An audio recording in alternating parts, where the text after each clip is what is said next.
Camé News, 53 jours sans Paul Biya. Ce que l'on sait, ce que l'on ne sait pas. 53 jours.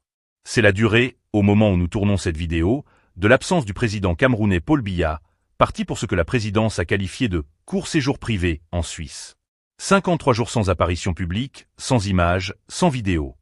Pendant que le pays continue de fonctionner, tant bien que mal, avec un poste de vice-président créé il y a 4 mois et toujours vacant. Alors, que sait-on vraiment? Et surtout, que ne sait-on pas?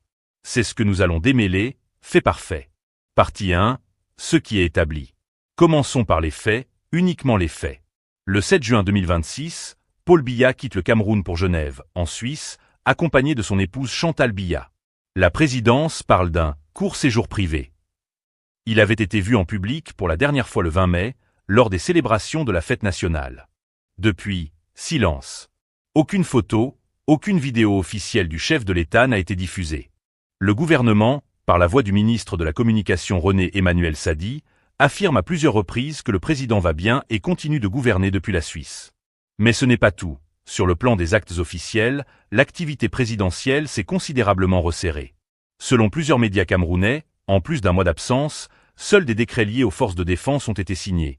Aucune signature, en revanche, sur les dossiers économiques, sociaux ou administratifs. Il faut aussi rappeler le contexte institutionnel. Le 4 avril 2026, le Parlement camerounais adopte une révision constitutionnelle qui réintroduit un poste de vice-président de la République, un poste supprimé depuis 1984. Paul Biya promulgue la loi le 14 avril. Ce vice-président, une fois nommé, aurait vocation à assurer l'intérim en cas de vacance du pouvoir. Mais 4 mois plus tard, ce poste reste vacant. Aucune nomination n'a eu lieu. Autre élément vérifiable et troublant, le Conseil des ministres ne s'est pas réuni depuis plusieurs années au Cameroun. Une situation documentée par plusieurs médias régionaux qui illustre un mode de gouvernance déjà marqué, avant même cette absence, par une centralisation extrême de la décision entre les mains du président. Voilà pour les faits établis. Mais entre ces faits, il y a des zones d'ombre. Et c'est là que les choses se compliquent. Partie 2. Les tensions et les versions qui s'affrontent. D'un côté, la version officielle. Le président va bien, il travaille depuis Genève, ce séjour n'a rien d'inhabituel, il s'y rend régulièrement depuis des années. Le ministre Sadi est allé jusqu'à qualifier certaines informations contraires de « pure fantaisie et manipulation malveillante visant à déstabiliser l'opinion ». De l'autre côté, une inquiétude qui grandit, y compris dans les rangs du pouvoir. Le 17 juin 2026, le média panafricain Jeune Afrique publie un article affirmant que chef de l'État aurait été admis dans une clinique privée genevoise. Le lendemain, le ministre Sadi dément fermement, tout en reconnaissant que le président séjourne bien à Genève et pourrait, selon ses mots, profiter de l'occasion pour des bilans médicaux de routine. Dans l'opposition, le ton est plus direct. Mamadou Mota, vice-président du Mouvement pour la Renaissance du Cameroun, parle d'un « vide institutionnel béant ». Patricia Tomeno Ndam Njoya, présidente de l'Union démocratique du Cameroun, réclame publiquement la mise en place d'une « procédure impartiale » pour déterminer si le chef de l'État est en incapacité temporaire ou permanente d'exercer ses fonctions. Et au milieu de tout cela, un épisode révélateur. Début avril 2026, un faux décret a circulé sur les réseaux sociaux, prétendant que Paul Biya avait nommé son fils Franck Biya au poste de vice-président. Le site de vérification Africa Check a établi qu'il s'agissait d'un document falsifié. Aucune trace dans le journal officiel, aucune annonce de la télévision nationale CRTV. Mais ce faux décret dit quelque chose d'important. Il révèle à quel point l'incertitude ambiante crée un terrain favorable à la désinformation. Mais ce n'est pas tout. Partie 3. Décryptage. Pourquoi ce silence pèse-t-il autant? Il y a des silences qui reposent. Et puis il y a des silences qui travaillent. Des silences qui fabriquent des hypothèses plus vite qu'une imprimerie ne fabrique des journaux. Au Cameroun, lorsqu'un communiqué tarde à venir, ce n'est jamais vraiment le silence. C'est une autre forme de bruit. Un bruit fait de suppositions, de commentaires, de débats interminables dans les taxis, dans les marchés, dans les groupes WhatsApp, devant les kiosques à journaux et jusque dans les salons où chacun devient, le temps d'une conversation, constitutionnaliste, médecin, stratège politique et parfois même prophète. Comme le dit un proverbe bien de chez nous, quand le chef ne parle plus, c'est le village entier qui parle à sa place. Et c'est précisément ce qui semble se produire. Car la véritable question n'est peut-être pas simplement « où est le président ?» La question est surtout « pourquoi l'absence d'information produit-elle aujourd'hui autant d'interrogations ?» C'est là que commence le véritable décryptage. Une constitution qui attend toujours son mode d'emploi. Pendant longtemps, le Cameroun a fonctionné sans vice-président. Les institutions existaient. Les règles existaient. Mais ce poste n'existait pas. Puis est arrivée la réforme constitutionnelle d'avril 2026. Sur le papier, beaucoup d'observateurs y ont vu une modernisation des institutions. L'objectif affiché était clair. Prévoir un mécanisme de continuité de l'État en cas d'empêchement du chef de l'État. Autrement dit, prévoir l'imprévisible. Une démarche que beaucoup de démocraties appliquent déjà depuis longtemps. Mais voilà où commence ce que certains analystes qualifient de paradoxe institutionnel. Le poste existe désormais. Le mécanisme existe. Les textes existent. Mais le fauteuil, lui, reste vide. C'est un peu comme construire un magnifique pont, sans jamais ouvrir la route qui permet d'y accéder.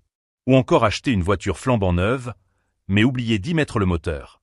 Le véhicule est là. Les pneus brillent. La peinture est impeccable. Mais personne ne peut avancer.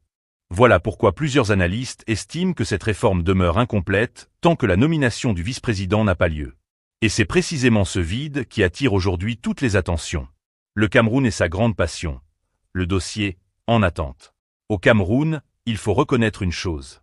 Nous avons développé une véritable spécialité nationale. Le dossier en attente.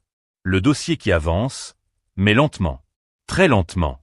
Parfois tellement lentement qu'un escargot finirait par demander pourquoi on court autant. Chez nous, même le temps finit parfois par demander une autorisation administrative avant d'avancer. On annonce. On prépare. On met en place. On installe une commission. Puis une sous-commission. Puis une commission chargée de suivre les travaux de la sous-commission. Et finalement, on attend encore. Cette manière de fonctionner alimente naturellement les spéculations. Car lorsque les décisions tardent, chacun imagine déjà celle qui serait peut-être en préparation. Le silence, cette énergie renouvelable. Il existe une chose que le Cameroun produit en quantité presque illimitée. Le silence officiel. Et ce silence possède une propriété extraordinaire. Il ne disparaît jamais. Il se transforme. Au début, c'est un simple manque d'information. Quelques jours plus tard, il devient une interrogation, puis une inquiétude, puis une rumeur, puis une contre-rumeur. Puis quelqu'un affirme connaître quelqu'un dont le cousin travaillerait avec quelqu'un qui aurait aperçu quelqu'un. Et voilà que toute une histoire est déjà écrite. Comme disent souvent les Camerounais en plaisantant. Ici, une rumeur voyage parfois plus vite qu'une moto sur la voie rapide. Naturellement, cela ne signifie pas que ces informations soient vraies. Bien au contraire. Plus le silence dure, plus les récits se multiplient. Et moins il devient facile de distinguer les faits des interprétations. Parler de la santé présidentielle. Un terrain particulièrement sensible. Depuis plusieurs années, la santé du chef de l'État est devenue un sujet particulièrement sensible. Plusieurs médias ont rappelé qu'à la suite d'une précédente longue absence en 2024, les autorités avaient annoncé des mesures visant à limiter la diffusion d'informations non officielles sur ce sujet. Le résultat est paradoxal. D'un côté, les médias restent prudents. Les responsables politiques également. Les institutions communiquent très peu. Mais de l'autre côté, les réseaux sociaux, eux, ne prennent jamais de congé. Eux ne connaissent ni week-end, ni vacances, ni pause déjeuner. Ils produisent chaque minute de nouvelles théories. Et lorsque l'information officielle est rare, ces théories trouvent naturellement davantage d'espace.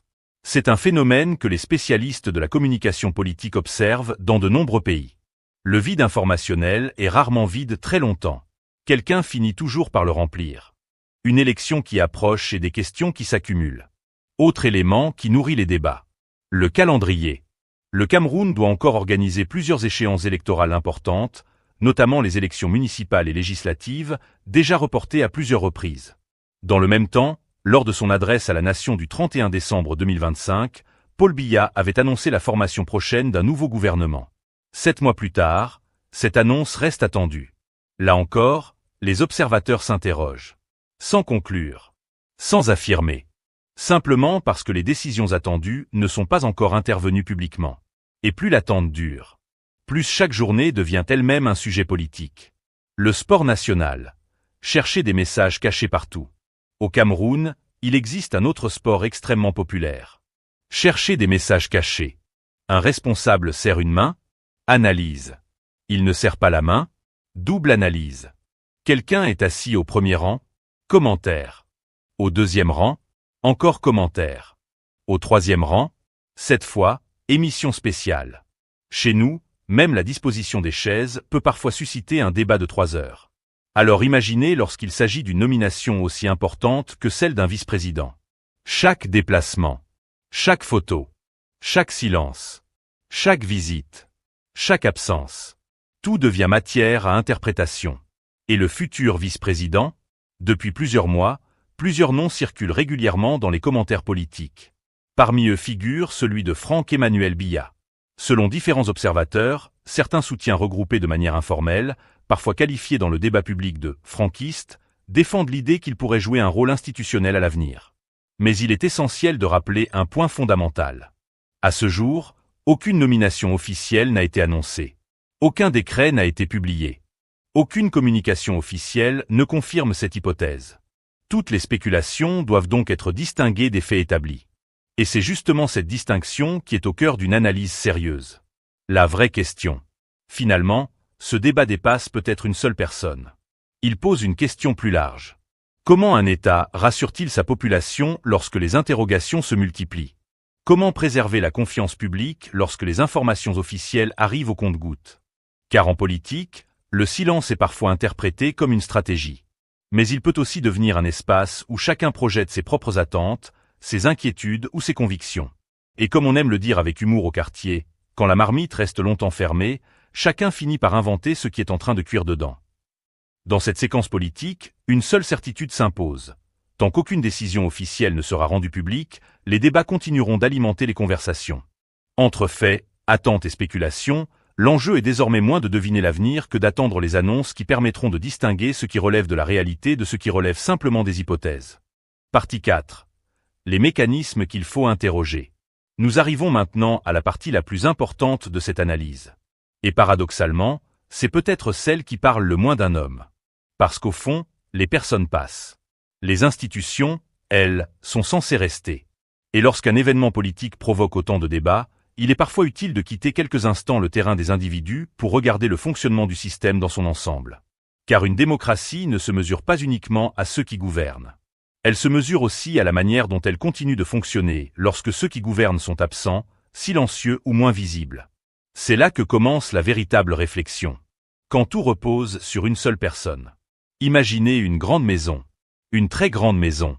Elle possède plusieurs portes, plusieurs fenêtres, plusieurs escaliers, plusieurs chambres. Mais une seule clé. Une seule personne possède cette clé. Tant que cette personne est présente, tout fonctionne.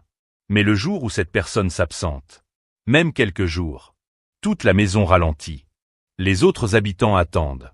Ils regardent la porte. Ils consultent leur montre. Ils se demandent quand la clé reviendra. Voilà ce que plusieurs spécialistes des institutions appellent la personnalisation du pouvoir. Dans un système fortement centré sur une seule autorité, chaque absence devient automatiquement un événement politique. Ce n'est plus simplement un déplacement. Ce n'est plus simplement un agenda présidentiel. Cela devient une question nationale. Parce que chacun se demande si les décisions continuent d'être prises avec la même fluidité. Le pays du « on attend ». Au Cameroun, il existe une expression que tout le monde connaît. On attend. On attend le décret. On attend la nomination. On attend le remaniement. On attend la réunion. On attend le communiqué. On attend le retour. Et parfois, on finit même par attendre l'annonce de ce qu'on attendait déjà. C'est presque devenu un mode de fonctionnement. À tel point que certains plaisantent en disant que la patience pourrait être reconnue comme discipline olympique nationale. Si c'était le cas, il est probable que le Cameroun reviendrait avec plusieurs médailles. Naturellement, cette remarque relève de la satire. Mais derrière l'humour se cache une vraie interrogation. Pourquoi certaines décisions importantes mettent-elles autant de temps avant d'être rendues publiques? Cette question dépasse largement une personne. Elle concerne la manière dont les institutions fonctionnent. Un conseil des ministres qui se fait rare. Autre sujet régulièrement évoqué dans les analyses politiques. La rareté des conseils des ministres. Dans beaucoup de pays, ces réunions constituent un rendez-vous régulier. Elles permettent d'examiner les grandes orientations de l'action gouvernementale. Elles donnent aussi une image de la continuité institutionnelle. Au Cameroun, plusieurs observateurs relèvent que ces réunions sont beaucoup moins fréquentes. Là encore, chacun peut avoir son interprétation. Certains estiment que d'autres mécanismes administratifs permettent malgré tout d'assurer la gestion quotidienne. D'autres considèrent au contraire que ces réunions symbolisent une manière collective de gouverner et que leur rareté nourrit les interrogations. Ce débat existe. Et il mérite d'être posé sereinement. Le grand mystère des dossiers. Vous avez peut-être remarqué une chose. Au Cameroun, les dossiers semblent parfois avoir une vie propre. Ils entrent dans un bureau. Puis, ils disparaissent. On ne sait plus très bien s'ils sont en vacances, en mission, en réflexion, ou simplement en train de méditer sur leur avenir. On dit souvent avec humour. Le dossier est en très bonne santé. C'est juste qu'il marche doucement. Naturellement, il s'agit d'une caricature. Mais cette caricature illustre un sentiment parfois exprimé dans le débat public, celui d'une administration où certaines décisions prennent beaucoup de temps avant d'aboutir. La Constitution et le fauteuil vide. Revenons maintenant au vice-président. Lorsque cette réforme a été adoptée, beaucoup y ont vu une réponse aux interrogations sur la continuité de l'État. Mais plusieurs mois après, le fauteuil reste vide. Et forcément, les questions demeurent. Pourquoi attendre? Existe-t-il un calendrier précis? La réflexion est-elle toujours en cours? Le choix est-il déjà arrêté sans avoir été annoncé? Personne ne peut répondre avec certitude tant qu'aucune communication officielle n'intervient. Et c'est précisément cette absence de réponse qui nourrit les analyses. Car en politique, un fauteuil vide attire parfois autant l'attention qu'un fauteuil occupé. Le silence comme mode de communication. Il existe une phrase que beaucoup d'analystes répètent. En politique, ne pas communiquer est aussi une manière de communiquer. Cette idée mérite réflexion. Car lorsqu'une institution choisit le silence, chacun est libre d'y voir ce qu'il veut. Les optimistes y verront une stratégie. Les pessimistes y verront une inquiétude. Les partisans y verront de la maîtrise. Les opposants y verront un manque de transparence. Et les réseaux sociaux, eux y verront une journée très productive. Parce qu'au Cameroun, il faut reconnaître une qualité exceptionnelle à Internet. Il ne dort jamais. À peine une rumeur apparaît qu'une autre vient déjà commenter la première. Puis une troisième explique pourquoi la deuxième avait tort.